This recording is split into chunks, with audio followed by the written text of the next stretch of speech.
Hey, it's just so Trish, and today I definitely want to talk about postpartum depression because there's a lot I didn't know and I suffer from it. So yes, I am postpartum depressed. I have postpartum depression, but I'm not depressed. And this has been a huge mix-up for me because as I've come to understand, I've had it quite often and I just didn't know what it was, and because I wasn't on my couch doing nothing, crying uncontrollably. I was told I didn't. And then it has taken the sixth kid to understand I do. So here's the deal. I have postpartum depression, but I'm not depressed because what I really have is anxiety. Now, I naturally have anxiety, but it's been pretty under control for many years. But after having a baby, it gets really bad. And it's bad enough that just holding her can become a stumbling block where I don't want to get off the couch and try and do anything. My biggest indicators right now are the fact that my eye will start twitching through the day.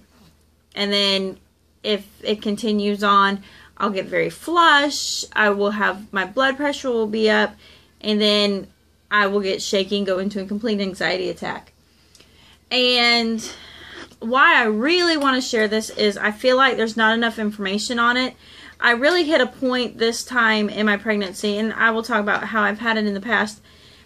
It's just like I felt like I couldn't do anything. I'd get completely wackadoodled out as a mom and would be out and about, and I'm screaming only to eat something, calm down, and apologize profusely at my kids. And of course then it's like, oh, I must be hangry. And then, let me just tell you, somebody comes and you got postpartum anxiety, somebody comes and wants to tell you that you're hangry, it's going to tick you off. Because it's more than that. And the last thing you want somebody to do is like just chop up your little you can't control yourself issue to, it's hormones. So you kind of act a little crazy already. And I'm not completely crazy, but don't talk to me. That's not true. But someone is.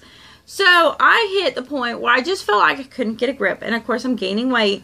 And not that that was an indicator. That wasn't really an indicator of setting me off. That was a symptom for me of what's going on. And I'm like, well, maybe I'm just not eating right. I'm eating right and it's kind of getting worse. And it wasn't like I had postpartum anxiety right after having the baby. I made it a point this time to take 6 weeks and sit on the couch, which is unheard of for my little busybodiness. And so it took longer to come around, and then it finally started coming around as I start putting things back on my plate. And it just hit the point, I just felt like, I'm having meltdowns. I had meltdowns. I couldn't get to church one day because I couldn't find clothes, and it just started getting worse and worse and worse. And one night I woke up in the middle of the night, I'm having kind of an anxiety attack, and I have experience with anxiety attack. But for some reason, I wasn't putting my finger, and I'm kind of like, well, I'm having anxiety again. And I caught on, I feel like I have postpartum anxiety, if there's such a thing. And I finally, one night, in the middle of the night, I'm just having one, and I'm praying to God. I'm like, Lord, I don't want to live this way. What is going on? And right there, it was about 2, 3 in the morning, get on there and start strolling and Googling everything I can find. And there is such a thing as postpartum anxiety. Oh, just relief. I'm like, this is what, and during the time I was debating on whether I wanted to continue nursing, I just felt emotionally and mentally over it because I was identifying the anxiety as a nursing issue, and it wasn't a nursing issue. It was anxiety. It was postpartum anxiety. So what I've spent some time and really reading up on it. It is a genuine thing. I feel on top of it, a bit depleted. Imagine that. 6 kids, 10 years. Bit depleted. Go figure. I feel a bit depleted. And I started thinking back. And I'm going to tell you, my postpartum anxiety started with number 3. And I went and I told the doctor, I'm like, I'm just anxious. I'm just overwhelmed. And I had the same OB the first 2. So, he knew me very well. And he goes, well, I'll give you something for your anxiety, but you have to go see a, family therapist. Not really thrilled about that in the end because I went. They're like, here, we'll give you all these drugs, whatever. You got good insurance, here you go. And I'll get to that later. And I went to him, and the first thing he said is, "You're not depressed." I go, "Well, I know I'm not depressed. You don't have postpartum depression. You have stress. Come see me once a week, and we're going to work this out." Okay, first off, if I have 3 kids and I'm stressed, what makes you think going to the therapist, because I'm stressed, is going to make it unstressful? Well, I managed a couple of sessions, and it got to be too much, and I told him I can't come back. I can't handle it. Short and long of it, I no longer have insurance back when the pre-existing was allowed, because this man wrote down I had rheumatoid arthritis, asked me all these questions: how do you feel, how do you this, how do you that, and because they immediately wanted to put drugs in me, and I mean, I couldn't even keep them. They're different ones they gave me. I would try one. I'm like, no, I have to function. This makes me a zombie. And because they gave me multiple prescriptions, and because he wrote that down, I no longer have health insurance through that. And I couldn't be covered because of pre-existing. So I have other methods I take care of it. And it all works out. And it ended up being a bigger blessing by the Lord, because we have way better coverage than we ever would have had if we would have stayed with conventional insurance. So beyond that, didn't have insurance. But, then again, didn't have postpartum depression. I can't even remember what it was like after my 4th. It was kind of a blur. And I mean, short-tempered, short-fused, overwhelmed, wanting to cry most days, aggravated, but not depressed. It was always just agitated. And I can tell you about number 5. Number 5 actually started a month and a half before I had him. It was so bad. And I kind of called it my postpartum ticked off. It's kind of how I explained it. I didn't talk to 90% of my family for 10 months. I shut the doors. I turned the phone off. I didn't answer anything. And I mean, and it's still kind of a bit touchy, because I deleted probably 80% of my Facebook friends, because I was like, we aren't going to go have lunch this month. I don't need to be your friend.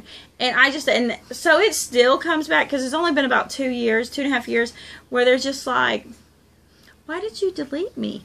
Well, now get it. I'm like, I was going through postpartum depression, and it's just like I couldn't handle drama. I couldn't handle anything, and it was just nuts. And it was just like, really? And I mean, I was just agitated. I didn't want to deal with anybody I didn't have to deal with. And I mean, I'm talking, I didn't talk to my mother for 10 months. And it was, we talked 10 times a day to, I didn't talk to you for 10 months. And it was pretty, my whole family felt it. And they couldn't figure out why I was angry or anything like this. And I couldn't really either. It's just that everybody was, I couldn't take it. Everything gave me an anxiety attack.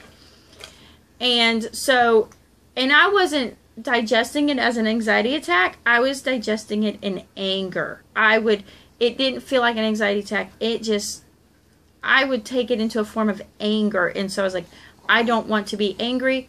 I don't want to hear it. And I don't want to hear anybody. So now we go in here, and all of a sudden it starts back up. And I'm realizing this is anxiety. This is postpartum anxiety, the unspoken portion of postpartum depression. So this round, I've reached help. And I will say it does help having a fantastic midwife. And I have a fantastic chiropractor who is just all about maternity, postnatal, prenatal care. And it helps because I see him every other week. And I still can talk to her, that I was able to discuss it just kind of in passing without feeling like I need to make an appointment because I think I have postpartum depression, and let me explain myself and let's make a big. It was it was a conversation, an open dialogue, and that was huge. So I'm going to post links that were given to me about just postpartum support, because you don't have to be depressed to be postpartum. And I'm going to tell you, in the past when someone would be like, well, maybe you're postpartum. No, I'm not. Because in my mind, the only thing that postpartum looked like was depressed, sitting on the couch crying. And I was not that. I'm a pretty happy person. But if I have anxiety, don't tick me off. I get mad and angry. But, so I did not know the different phases of postpartum depression that really totally has now changed. That I'm like, I do have postpartum depression. I mean, it's been bad. I am a happy church goer. I have responsibilities at church.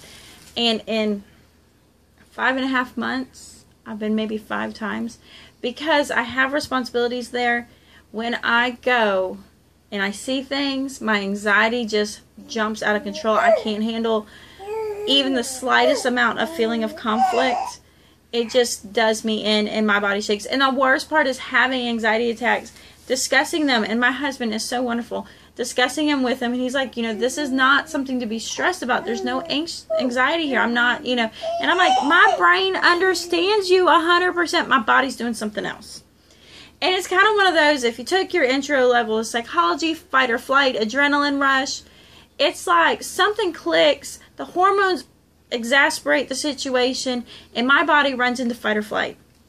And I'm home with my kids 24/7. Who am I going to fight?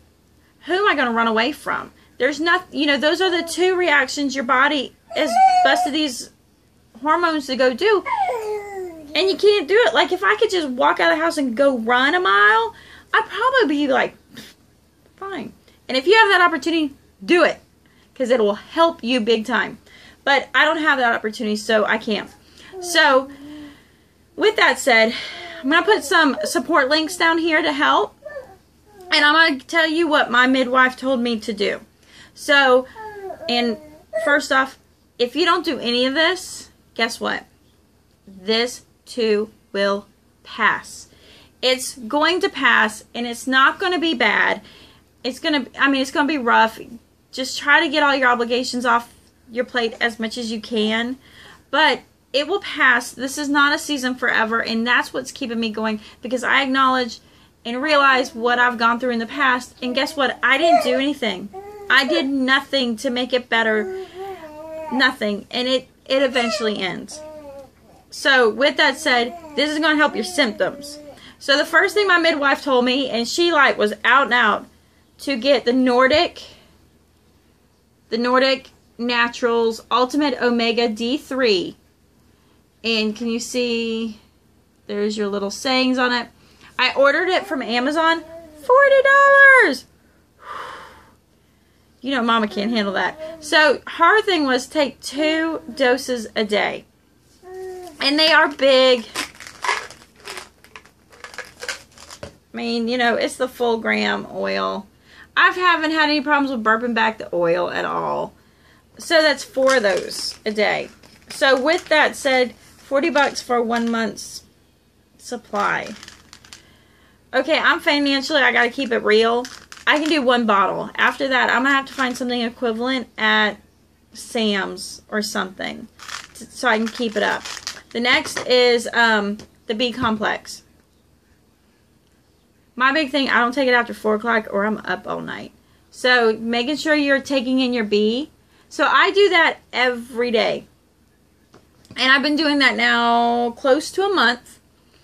And it helps. It doesn't make the anxiety go away. It just makes it, I have kind of more control before it gets out of control. So I have more kind of control to get out of my situation that is bringing the anxiety and kind of calming down and being able to kind of calm back down versus it just exploding and I'm running for the hills before it gets bad. Okay, like I said, 6 kids, 10 years. I feel depleted. And there's a whole article I ran into somewhere, and I'm not going to try and find it and link it, but if I later on in life I find it, I'll link it again. And it just talks about just the dangers of becoming depleted from pregnancy and nursing and all that stuff. So during my pregnancy, I took Juice Plus. And here's my testimony on Juice Plus. I took it for about 4 to 5 weeks. My husband came down with the crazy, full-out flu, in bed, not doing anything. And I'm sitting there sleeping beside him, not thinking about it, pregnant. And I'm very susceptible to getting sick. And about the second or third day, I went, you know how you can smell the flu. And I woke up and I went, I smell the flu. You smell sick. Oh my goodness. And I've been sleeping here. What am I trying to do to myself? And you know what was crazy? And he had to go get the flu shot and the whole 9 yards. Is I never got it. Once in my life, I never got it. And I'm going to test that to Juice Plus. Now, Juice Plus is $50 a month. Sister, I can't afford that. And, I mean, I did my little trial. I did it. But I went shopping at Sam's, and boy, did I get happy. Okay, they make Juice Fest. Granted, it is not Juice Plus. Don't try and say, you know, well, if Juice Plus does this and Juice Plus does that. I got it. But when you on a budget with 6 kids and 1 income, Juice Festive does great. So, right, you know, so you get 2, 1 serving is 2, it's a fruit and a vegetable. Okay, this is a 2-month supply for $24. $24. It is 25% of the cost of Juice Plus, hence why I use Juice Festive. So, 1 serving is 2 capsules of the fruit, 2 capsules of the vegetables. You take them and it gets you your daily of everything as if you eat them. But that doesn't mean you don't eat your vegetables. It's just in addition. For now, I'm taking a serving and a half. So one of the things I've done, I went to Dollar Tree. Imagine that. I went to Dollar Tree, and in here I put all of my supplements I need to take because I'm forgetful. And this keeps me on it. So I put my 3, you know, fruits, 3 vegetables. I'm supposed to be taking 4 of these. I'm about 2 or 3. And then, of course, I can't put that in there. But, you know, it keeps me, I'm just dealing with this. And I don't think I just can take them. So let me show you what the Juice Festive looks like. Okay, and sister, this is not going to cure your postpartum depression. You know, it's not quite a gram. You're taking 2 of those, and it's just, and the juice is just, I mean, one's a little green, one's a little red. And what they do is they're taking organic vegetables, they juice them, they dehydrate them, turn them into a powder, stick them in a capsule, you swallow them. If you can't do the pills, I'm sure you can dissolve them in water and drink it. It's not a big deal. So, in no way is this curing my postpartum depression. It's just making life functionable. So, that is what's going on with me. If you got questions, ask me. If you're dealing with this, share away. And I hope this helps you out. It has been seeming to help me some. But I know ultimately we will just get through this. And years later we'll be like, I don't know why I was so crazy. Well, you're crazy because you're going through postpartum depression. It's a complete chemical, hormonal thing. It is not, doesn't make you anything less. It is a chemical body thing. So, there you go. And we didn't quit nursing, so that was awesome because I realized what it was. Alright, so I'll see you later. I hope this helps you. Give me a thumbs up. Share it with your friends if you feel like they might also want to consider this as a thought because I'm going through it, so mom to mom. I will talk to you later. Bye.